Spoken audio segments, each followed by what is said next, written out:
Hello दोस्तों, स्वागत है आपका संकल्प स्पीसीज में। आइए देखते हैं कि राष्ट्रीय कांग्रेस की अधिवेशन देख रहे थे कि कहाँ कौन सा अधिवेशन हुआ था। ये पार्ट 2 वीडियो है। पहला वीडियो में ग्लिच आने के कारण रुक गया था। कोशिश करेंगे कि ऑन शॉट में पूरा वीडियो एक बार दे दे, पार्ट 1 बाई पार्ट 1 कवर करेंगे। इसके बाद एक जगह कंपाइल करके पूरा वीडियो दे देंगे। कम से कम 3 से 4 घंटा का वीडियो होने वाला है। तो पार्ट 1 बाई पार्ट 1 देखिए या पूरा कंपाइलेशन भी देखिएगा। थोड़ा सा स्पीड करके देख लीजिएगा और थोड़ा सा मैनेज कीजिएगा, कुछ प्रॉब्लम या कुछ एरर आ जाए तो पार्ट 1 में देखे कि थे कब कहाँ तक, तो 1924 तक देखे थे। 1924 के बेलगाम सेशन में महात्मा गांधी कांग्रेस के अध्यक्ष बनते और गांधी जी का यह पहला अध्यक्ष और पहला और लास्ट अध्यक्ष बने थे। इसमें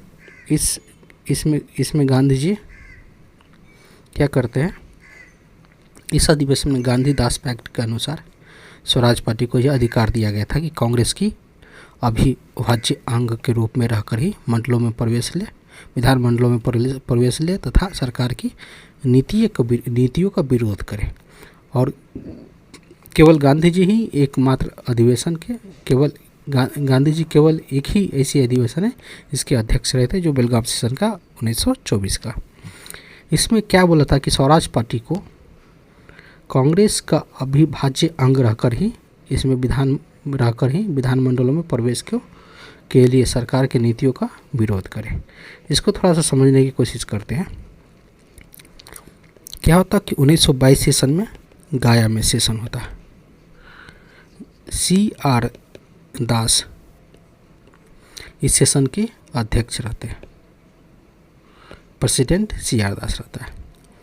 इस सेशन में क्या होता है, कुछ कांग्रेस की वर्किंग टर्म कमेटी जो नॉन चेंजर जिसको बोलते हैं, जो परिवर्तन नहीं होने वाला, और CR दास के बीच में कुछ क्लैश हो जाता है। इसमें गया में CR दास ने गुस्सा कर कांग्रेस से क्या करते हैं, ये रिजाइन दे देते हैं।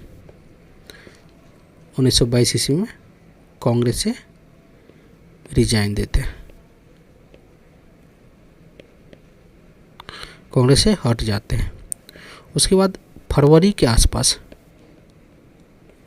1923 ईस्वी में वह अपना पार्टी बनाते हैं।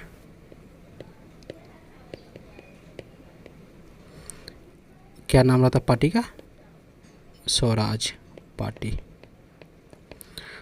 किसके हेल्प में, CR दास रहते हैं और मोतीलाल नेहरू वही जो गांधी जी के पिताश्री है। CR दास प्रेसिडेंट रहते हैं और सचिव सेक्रेटरीट मोतीलाल नेहरू रहते हैं। इसमें क्लैश नो चेंजर और CR दास के बीच में क्लैश ये चीज़ हुआ था कि CR दास बोले थे कि हम इलेक्शन लड़ेंगे, इलेक्शन लड़कर उसमें विधानसभा में घुसेंगे और उसके अंदर में घुसकर हम कंपनी के नीतियों को विरोध करेंगे, जो नीति बनाएगा उसको पास नहीं होने देंगे, वहाँ पर जमकर विरोध करेंगे। नो चेंजर बोला था कि डायरेक्ट पूरा बाइकआउट करना है इलेक्शन को, इलेक्शन नहीं लड़ना। तो इसी सब को लेकर एक क्लैश हुआ था और क्लैश में CR दास वहाँ पर गुस्सा कर गया अधिवेशन में रिजाइन कर देते हैं। रिजाइन करने के बाद स्वराज पार्टी बनाते हैं फरवरी 1923 ईस्वी में। और किसके हेल्प से, CR दास और मोतीलाल नेहरू दोनों मिलकर, CR दास अध्यक्ष रहते हैं और मोतीलाल नेहरू सचिव रहते हैं इस पार्टी का। उसके बाद देखते हैं 1923 ईस्वी के आसपास गांधी जी को जेल हो जाता है।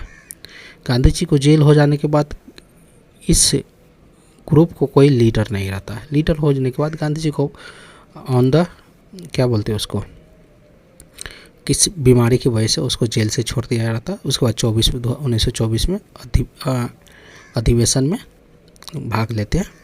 उसके बाद देखते हैं अगला अधिवेशन। धीरे धीरे ये कहानी आगे पूरा डिटेल में हम चलेंगे। पूरा पहले अधिवेशन के बारे में देख लेते हैं और अधिवेशन पर हम पूरा डिटेल वीडियो बनाए हैं, आप लोग देखिएगा। कांग्रेस अधिवेशन नाम से है, उस प्लेलिस्ट में जाकर या मतलब वीडियो में जाकर देख लीजिएगा। 1925 का अधिवेशन कानपुर में होता। इसमें सरोजिनी नायडू इसकी पहली भारतीय महिला अध्यक्ष होती है। यह पहला अधिवेशन था जिसमें किसी भारतीय महिला को अध्यक्षता मिली है। और धीरे धीरे यहाँ देख सकते हैं कि कांग्रेस में महिला का भी बोलबाला बढ़ने लगा था। पहले एनी बेसेंट आई 1917 में, उसके बाद सरोजिनी नायडू आई, धीरे धीरे महिला पर भी जोर देने लगा कि इसकी अध्यक्षता बने।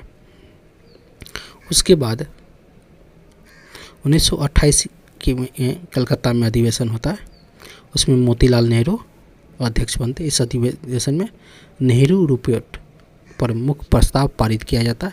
इसी अधिवेशन में रियासतों में के उत्तरदायी सरकार की मांग करती है। उसके बाद 1929 ईस्वी में लाहौर अधिवेशन में पंडित जवाहरलाल नेहरू इसके अध्यक्ष बनते हैं। इस अधिवेशन में कांग्रेस पूर्ण स्वाधीनता का प्रस्ताव रखता है। पूर्ण स्वतंत्रता मतलब पूर्ण स्वराज का मांग करता है, पूर्ण स्वराज का मांग करता है। और ये रहता है कि नेहरू रिपोर्ट में कहता है कि हमको डोमिनियन स्टेट स्वराज मतलब स्वराज प्राप्त हो। सत्ता अंग्रेज का रहा है पर लोकल गवर्नमेंट पर सेल्फ रूल मतलब हम काम करते रहे। तो क्या किया था इस अधिवेशन में, इसको खारिज करके बोला था कि हमको पूर्ण स्वराज, हम ही सरकार बनाएंगे, हम ही कानून बनाएंगे, हम ही सब कुछ बनेंगे। जिसमें कहा था कि कांग्रेस की विधानमंडल की धारा 1 में स्वराज शब्द का अर्थ पूर्ण स्वाधीनता, संपूर्ण स्वतंत्रता।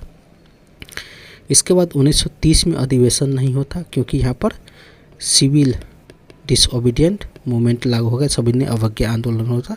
1930 में गांधी जी दांडी मार्च पर जाते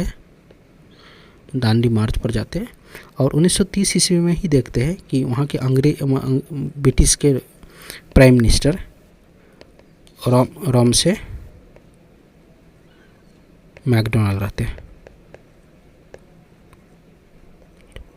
ये क्या करते देखते हैं कि बहुत क्रांतिकारी बढ़ रहा है, सब कुछ बढ़ रहा है। तो एक मतलब भारतीय को पपलू पकड़ाना चाहते हैं कि सबको अंग्रेज मतलब इंग्लैंड बुलाओ, इंग्लैंड में मतलब सैर उर कराओ, घुमाओ फिराओ। उसके बाद यहाँ पर राउंड टेबल कॉन्फ्रेंस करवाओ। इसमें 1930 में फर्स्ट राउंड टेबल कॉन्फ्रेंस होता है, 1931 में सेकेंड राउंड टेबल कॉन्फ्रेंस होता है और 1932 में थर्ड राउंड टेबल कॉन्फ्रेंस होता है। गांधी जी को बहुत मनाने के बाद गांधी इरविन पैक्ट साइन होता है और गांधी इरविन पैक्ट साइन होने के बाद Gandhi ji second round table conference में भाग लेते हैं।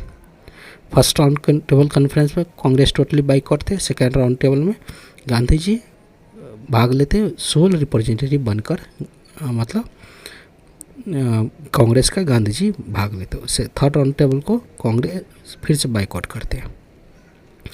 उसके बाद उससे पहले देखते हैं 1930 में जो दांडी मार्च होता है, साबरमती आश्रम से लेकर दांडी तक 220 मील की यात्रा करती है गांधी जी के साथ। 78 या 80 लोगों से शुरुआत करता है गांधी जी। उसके बाद 12 मार्च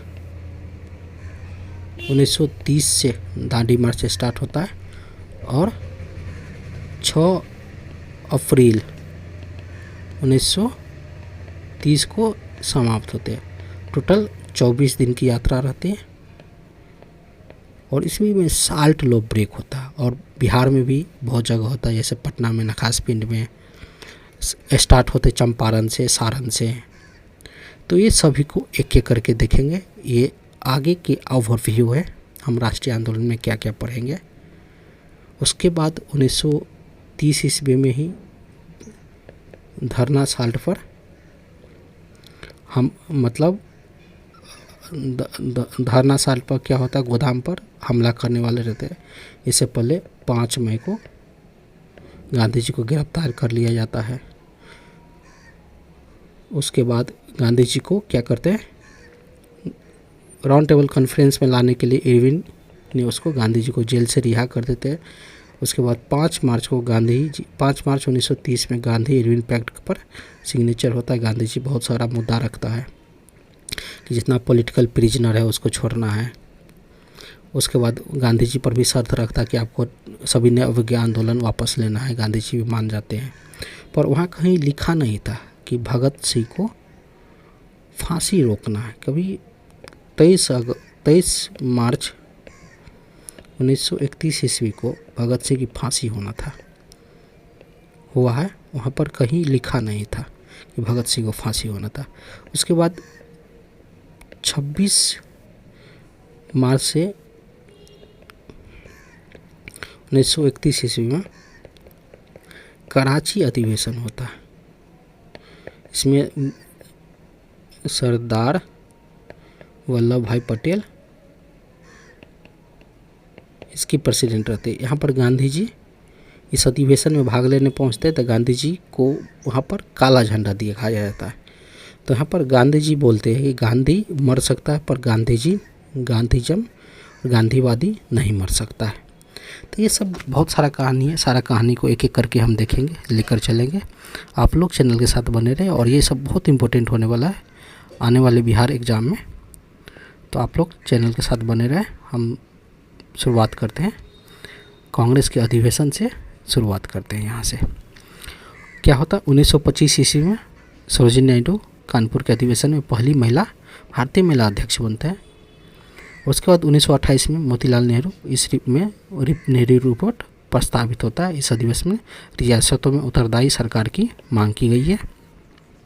1929 ईस्वी में लाहौर में होता अधिवेशन। पंडित जवाहरलाल नेहरू इस अधिवेशन में कांग्रेस की पूर्ण स्वाधीनता पर प्रस्ताव पर पारित किया जाता है, जिसमें कहा गया था कि कांग्रेस विधान धारा में उनकी धारा 1 में स्वराज शब्द का पूर्ण स्वाधीनता होगा। 1930 में कोई अधिवेशन हुई तो 1934 में बॉम्बे में राजेंद्र प्रसाद इस अधिवेशन में गांधी जी से अपना इस्तीफा देकर कांग्रेस से संन्यास ले लेते। कहाँ पर तो 1934 ईस्वी के अधिवेशन में इसके अध्यक्ष कौन रहते हैं? राजेंद्र प्रसाद। इसी अधिवेशन में गांधी जी अपना पॉलिटिकल करियर से इस्तीफा दे देते हैं और यहाँ से बात कंस्ट्रक्टिव वर्क पर जुड़ जाते हैं कि हरिजनों को सेवा को कर, गरीब पिछड़ा वर्गों को सेवा करना, हरिजन सेवक संघ स्थापना करते हैं, बहुत सारी चीज़ की स्थापना करते हैं। उसके बाद 1939 ईस्वी में त्रिपुरी क्राइसिस होता है। 1938 ईस्वी में भी सुभाष चंद्र बोस कांग्रेस के अध्यक्ष रहते। 1939 ईस्वी में त्रिपुरी क्राइसिस होता है। इसमें सुभाष चंद्र बोस इसमें रिजाइन देते थे क्योंकि गांधी जी चाहते थे कि हमारा कैंडिडेट पट्टभी सीतारामैया यहाँ पर ये पट्टभी सीतारामैया अध्यक्ष बने और यहाँ पर वोट पड़ता है किसके पक्ष में? सुभाष चंद्र बोस में। तो सुभाष चंद्र बोस यहाँ से क्या होता है, रिजाइन दे देते। बाद में राजेंद्र प्रसाद यहाँ के अध्यक्ष बनते हैं 1939 में। इस अधिवेशन में कांग्रेस के लिए सुभाष चंद्र बोस व महात्मा गांधी के उम्मीदवार पट्टभी सीतारामैया के बीच मतदान हुआ, जिसमें सुभाष चंद्र बोस जीत गए लेकिन उन्हें त्यागपत्र दे दिया। तब राजेंद्र प्रसाद अध्यक्ष बनते हैं। 48 में जयपुर में पट्टभी सीतारामैया इस अधिवेशन के गोकुल भट्ट द्वारा पढ़ा गया। इस अधिवेशन का आरंभ वंदे मातरम और राष्ट्रगान से होता है। 48 के बाद पहले देखते हैं 1940 में रामगढ़ की सेशन होता है। कहाँ पर? झारखंड में। इसमें मौलाना अब्दुल कलाम आज़ाद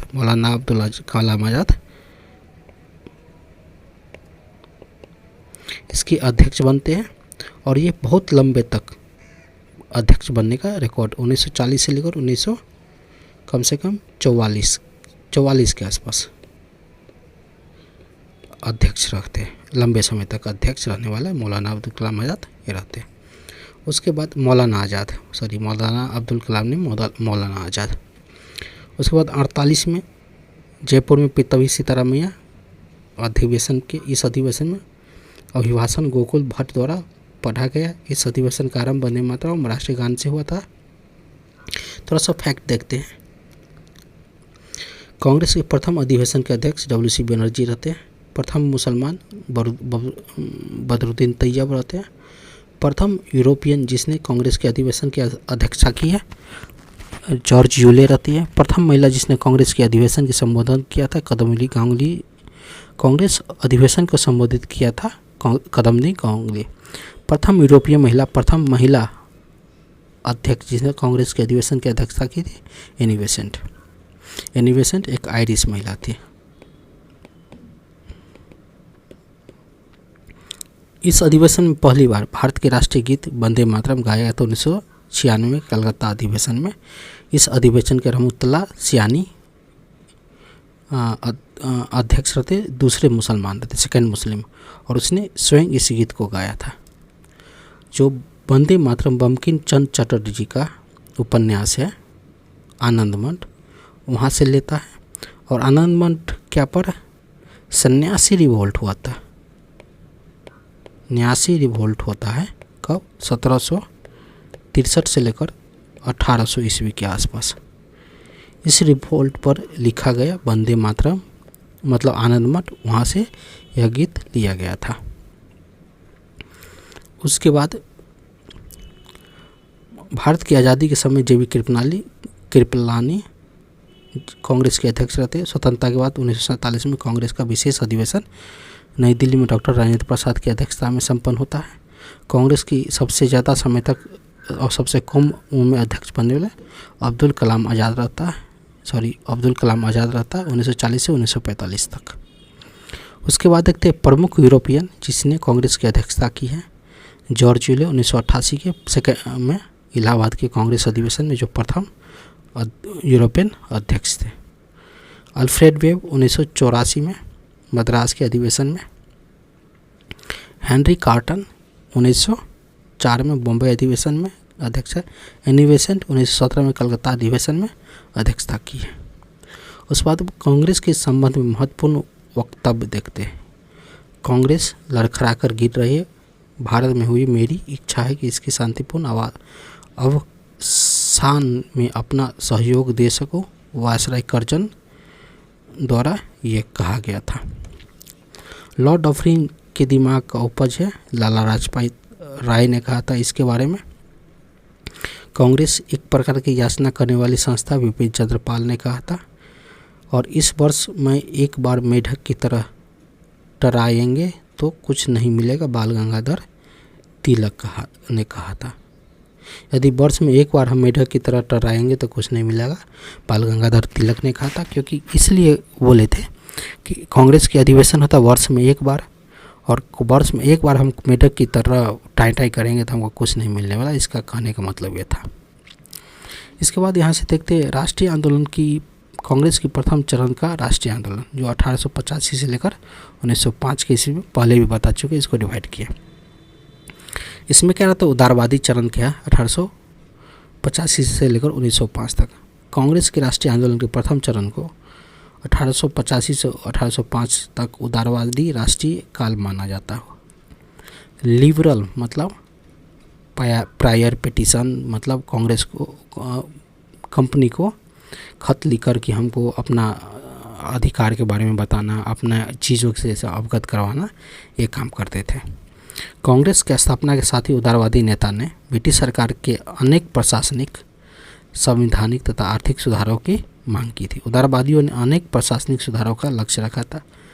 भारतीय शासन की जांच के लिए रॉयल कमीशन की नियुक्ति की प्रस्ताव रखा और सिविल सेवा में के भारतीयकरण और उसकी परीक्षा भारत व इंग्लैंड में एक साथ कराए जाने की उम्मीदवारों की आयु की वृद्धि की मांग की गई थी। लिटन द्वारा किया गया था।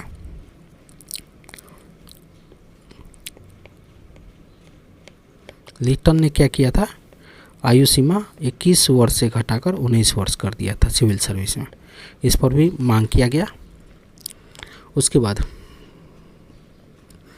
उदारवादियों ने प्राथमिक एवं तकनीकी शिक्षा के प्रसार पर अधिक व्यय करने की मांग तथा आयकर एवं नमक कर की कमी तथा आबकारी कर में वृद्धि की मांग किया था। उदारवादी कांग्रेस नेता ने वायसराय, भारत के सचिव कार्यकारी तथा प्रांतीय विधान परिषद के विस्तार तथा उसमें भारतीय की प्रतिनिधि देने की मांग किया था। अन्य प्रांतों के लिए विधान परिषद की गठन की मांग किया था। उदारवादी नेताओं ने कृषक बैंक की स्थापना करने तथा मुक्त व्यापार की नीति को समाप्त करने की मांग किया था। सैनिक व असैनिक व्यय में कमी करने तथा भारत के धन निकासन को रोकने की भी मांग किया था।